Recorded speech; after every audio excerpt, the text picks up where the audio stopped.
இன்னைக்கு நம்ம பார்த்ததுமே லைட்டாக டேஸ்ட் பண்ணி பார்த்தா தான் என்ன அப்படின்னு உங்கள் மைண்ட் வாய்ஸ் சொல்கிற அளவுக்கு ஒரு ரெசிபியை தான் பார்க்க போகிறோம். சிக்கன் குழம்பு இந்த மெத்தடில் ட்ரை பண்ணி பாருங்கள், செம்ம டேஸ்ட்டாக இருக்கும். இந்த குழம்புக்கு நான் ஃபஸ்ட்டு தேவையான அளவு வெளுத்துள்ளி எடுத்துக்கிறேன்.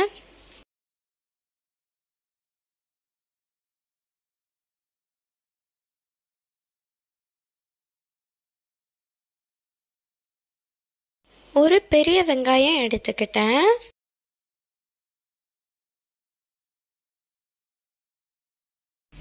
பெரிய வெங்காயத்தை நல்லா நீட்டமாக அரிஞ்சு எடுத்துக்கிட்டேன்.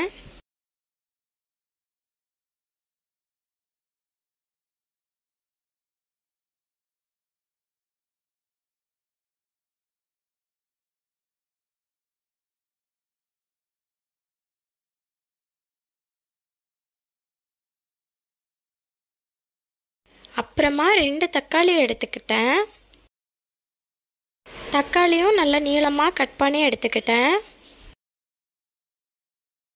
அப்புறமா இஞ்சி எடுத்துக்கிட்டேன்.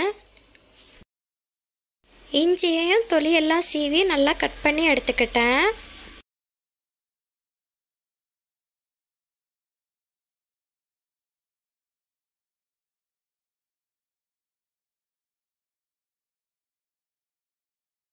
தேவையான எல்லாம் கட் பண்ணி முடித்ததுக்கப்புறமா அடுப்பில் கடாயை வச்சு அதில் தேவையான அளவு எண்ணெயை ஊற்றிக்கிட்டேன். அப்புறமா கருவேப்பிலை ஆட் பண்ணிக்கிட்டேன்.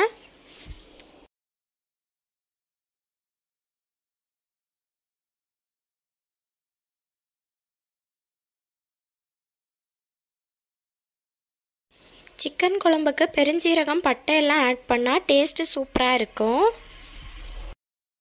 பெருஞ்சீரகம் பட்டையை எல்லாம் மிக்ஸி ஜாரில் சேர்த்துக்கிட்டேன்.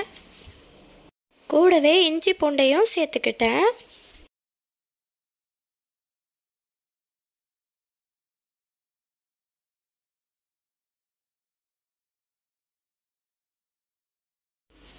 எல்லாத்தையும் நல்லா பேஸ்ட் ஆக்கிக்கிட்டேன்.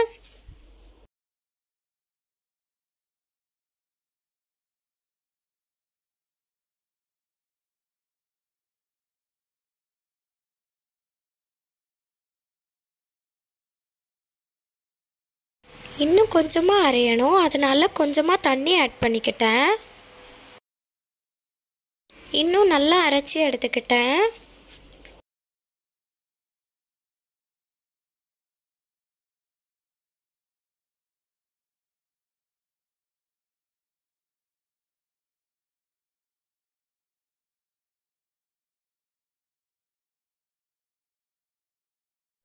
இவ்வளோ நைஸாக அரைஞ்சிக்கிட்டா போதும். அப்புறம் குழம்பு வைக்க போகிற சிக்கனை நல்லா வாஷ் பண்ணி எடுத்துக்கிட்டேன்.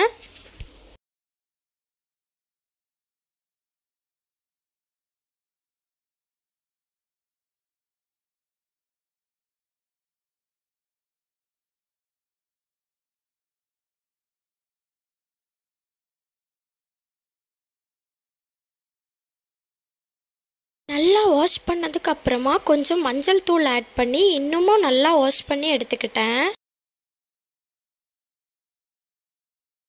கண்டிப்பாக மஞ்சள் தூளை ஆட் பண்ணி நல்லா வாஷ் பண்ணி எடுத்துக்கோங்க.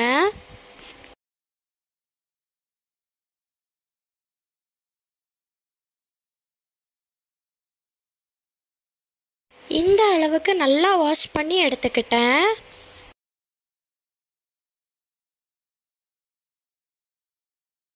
கடாயில் உள்ளியையும் இஞ்சி பூண்டு பேஸ்ட்டையும் ஆட் பண்ணிக்கிட்டேன்.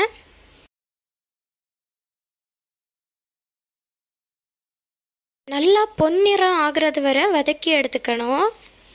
இந்த டைமில் நான் அரைஞ்சி வச்சிருக்கிற தக்காளியை ஆட் பண்ணிக்கிட்டேன்.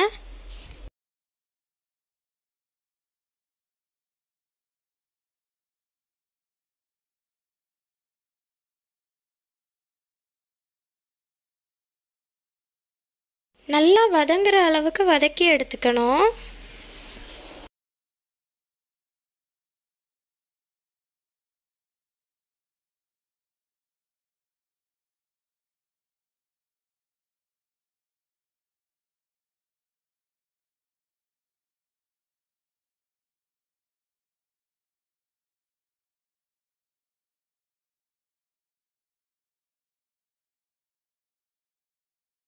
இந்த அளவு வதங்கி இருந்தால் போதும். இந்த டைமில் நான் வாஷ் பண்ணி வச்சுருக்கிற சிக்கனை அப்படியே ஆட் பண்ணிக்கிட்டேன். தேவையான அளவு மஞ்சள் தூள் ஆட் பண்ணிக்கிட்டேன். அப்புறம் தேவையான அளவு உப்பு ஆட் பண்ணிக்கிட்டேன். இது ரெண்டையும் ஆட் பண்ணதுக்கப்புறம் நல்லா மிக்ஸ் பண்ணி விட்டுக்கிட்டேன். அப்புறமா குழம்ப நல்லா கொதிக்க விட்டுக்கிட்டேன். பாருங்க, குழம்பு இந்த அளவுக்கு கொதி வந்துடுச்சு. இந்த அளவுக்கு கொதிச்சதுக்கு அப்புறமா தேவையான அளவு மிளகாய் தூள் ஆட் பண்ணிக்கிட்டேன். மசாலா நல்லா மிக்ஸ் ஆகுறது மாதிரி நல்லா மிக்ஸ் பண்ணி விட்டுக்கிட்டேன்.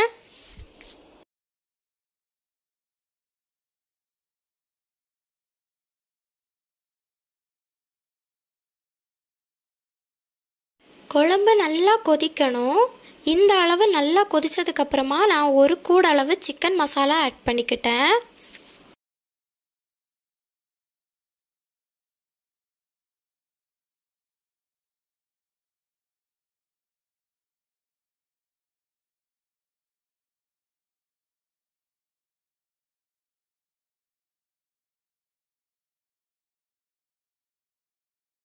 சிக்கன் மசாலா கண்டிப்பாக ஆட் பண்ணிக்கோங்க, அப்போ தான் அந்த வாசனை வரும். இப்போது நம்ம சிக்கன் குழம்பு ரெடி ஆயிடுச்சு. லைட்டாக ஃப்ளேவருக்காக கருவேப்பிலை தூவி விட்டுக்கிட்டேன். கண்டிப்பாக வீட்டில் ட்ரை பண்ணி பாருங்கள். நல்லா இல்லைன்னு யாருமே சொல்ல மாட்டாங்க. அவ்வளோ வாசனையாக டேஸ்ட்டாக இருக்கும். கண்டிப்பாக ட்ரை பண்ணி பாருங்கள்.